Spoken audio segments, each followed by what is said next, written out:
जय श्री राधे कृष्ण। क्या आपने कभी ऐसा महसूस किया कि सच बोलने की कीमत इतनी भारी हो सकती है कि आपका दिल डर से कांपने लगे? लेकिन क्या होगा अगर यही सच आपकी जिंदगी का सबसे बड़ा हथियार बन जाए? ये कहानी है माया की, एक ऐसी लड़की की जिसने सत्य के रास्ते पर चलकर न केवल अपने डर को हराया बल्कि एक भ्रष्ट सिस्टम को भी हिला दिया। आइए इस प्रेरक यात्रा में शामिल हों जहां श्रीमद् भागवत गीता की शिक्षाएं माया को राह दिखाती हैं। कहानी शुरू होती है।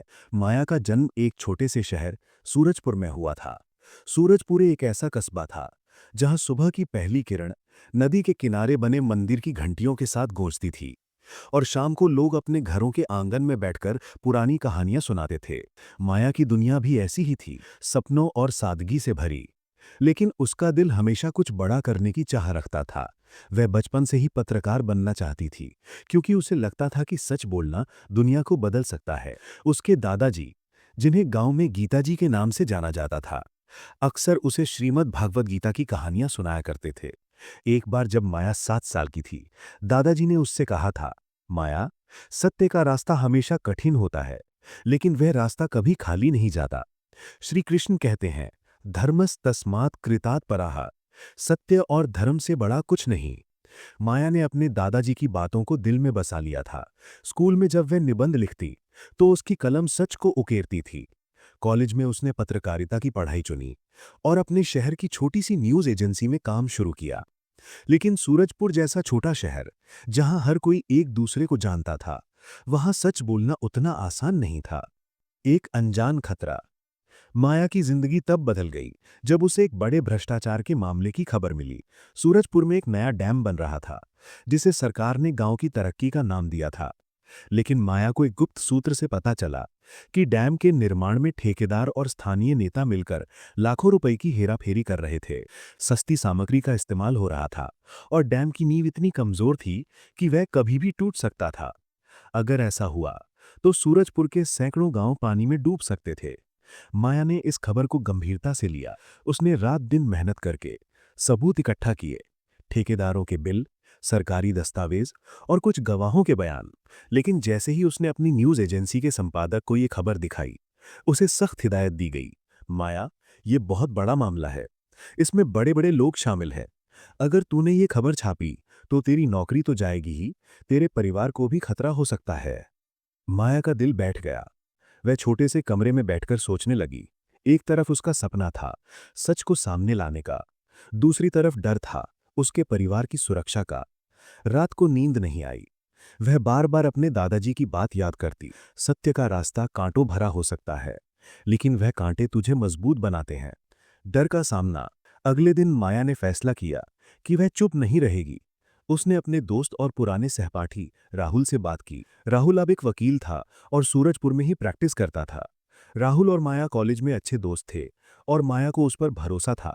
उसने राहुल को सारी बात बताई और पूछा, राहुल, क्या मैं गलत कर रही हूं? अगर मैं ये खबर छापूंगी तो मेरे परिवार को खतरा हो सकता है, लेकिन अगर मैं चुप रही तो क्या मैं अपने आप से नजरें मिला पाऊंगी?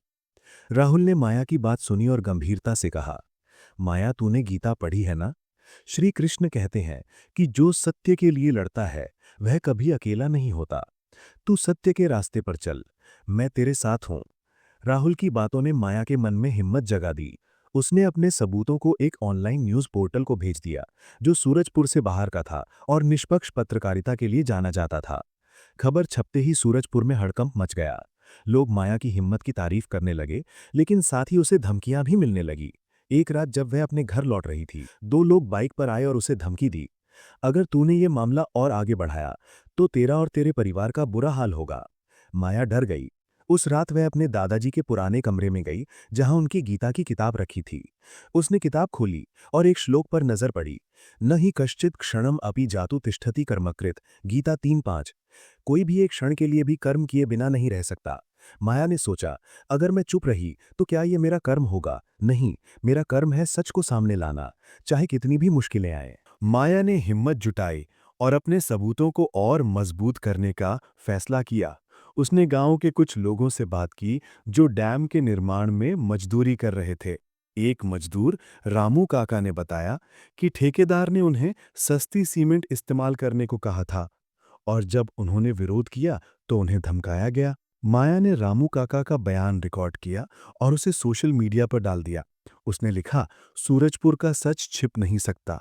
ये डैम हमारी जिंदगी नहीं बल्कि हमारी मौत का कारण बन सकता है। पोस्ट वायरल हो गई। सूरजपुर के लोग सड़कों पर उतर आए।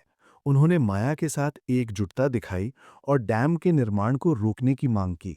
माया की हिम्मत ने गांव में एक नई चेतना जगा दी थी। लेकिन तभी एक चौंकाने वाला मोड़ आया। माया को पता चला कि धमकियां देने वाला कोई और नहीं बल्कि उसका पुराना दोस्त राहुल था। राहुल ने ठेकेदारों से पैसे लेकर माया को डराने की कोशिश की थी। ये खबर माया के लिए एक बड़ा झटका थी। वो टूट गई। उसने सोचा, जिस पर मैंने सबसे ज्यादा भरोसा किया वही मेरे खिलाफ हो गया। गीता की राह। माया उदास थी, लेकिन उसने हार नहीं मानी। वो अपने दादाजी के पास गई, जो अब बूढ़े हो चुके थे और ज्यादा बोल नहीं पाते थे। दादाजी ने उसका हाथ पकड़ा और धीरे से कहा, माया, गीता में श्री कृष्ण कहते हैं कि मम माया दुरत्या। मेरी माया को पार करना कठिन है, लेकिन जो मेरे शरण में आते हैं वे इसे पार कर लेते हैं। तू अपने सत्य के रास्ते पर चल। लोग बदल सकते हैं, लेकिन सत्य कभी नहीं बदलता। माया ने दादाजी की बात को दिल से लिया। वो राहुल से मिलने का फैसला किया। वो राहुल के ऑफिस गई और उससे सवाल किया, राहुल, तूने ऐसा क्यों किया? क्या हमारी दोस्ती की कोई कीमत नहीं थी? राहुल ने पहले तो बहाने बनाए, लेकिन माया की आंखों में सत्य की आग देखकर वो टूट गया। उसने कबूल किया कि उसने पैसे के लालच में ये गलती की थी। उसने माया से माफी मांगी और वादा किया कि वो अब सच का साथ देगा। राहुल ने अपने कनेक्शनों का इस्तेमाल करके माया के सबूतों को बड़े अधिकारियों तक पहुंचाया। उसने ठेकेदारों के खिलाफ केस दर्ज करवाया और माया की मदद से एक बड़ा आंदोलन शुरू किया। सूरजपुर के लोग अब माया के साथ कंधे से कंधा मिलाकर खड़े थे। कुछ महीनों बाद डैम का निर्माण रुक गया। सरकार ने एक जांच कमेटी बनाई और दोषी ठेकेदारों को सजा दी गई। माया की हिम्मत ने न केवल सूरजपुर को बचाया, बल्कि पूरे देश में उसकी कहानी एक मिसाल बन गई। अंतिम सबक। एक दिन जब माया अपने दादाजी के साथ मंदिर गई, तो उसने देखा कि गांव के लोग उसे सम्मान की नजरों से देख रहे थे। एक छोटी सी लड़की ने माया से पूछा, दीदी, आपने इतने बड़े लोगों से कैसे लड़ लिया? माया ने मुस्कुराकर कहा, लड़ाई मैंने नहीं, सत्य ने लड़ी। श्री कृष्ण कहते हैं कि जब तुम सत्य के साथ हो तो पूरी दुनिया तुम्हारे खिलाफ हो जाए, फिर भी तुम जीत जाओगे। माया की कहानी सूरजपुर में एक नई रोशनी बन गई। उसने न केवल अपने शहर को बचाया, बल्कि ये साबित कर दिया कि सत्य की ताकत के सामने कोई भी शक्ति नहीं टिक सकती। राहुल ने भी अपनी गलती सुधार ली और माया के साथ मिलकर गांव में एक न्यूज़ चैनल शुरू किया, जो हमेशा सच को सामने लाता था। जय श्री राधे कृष्ण।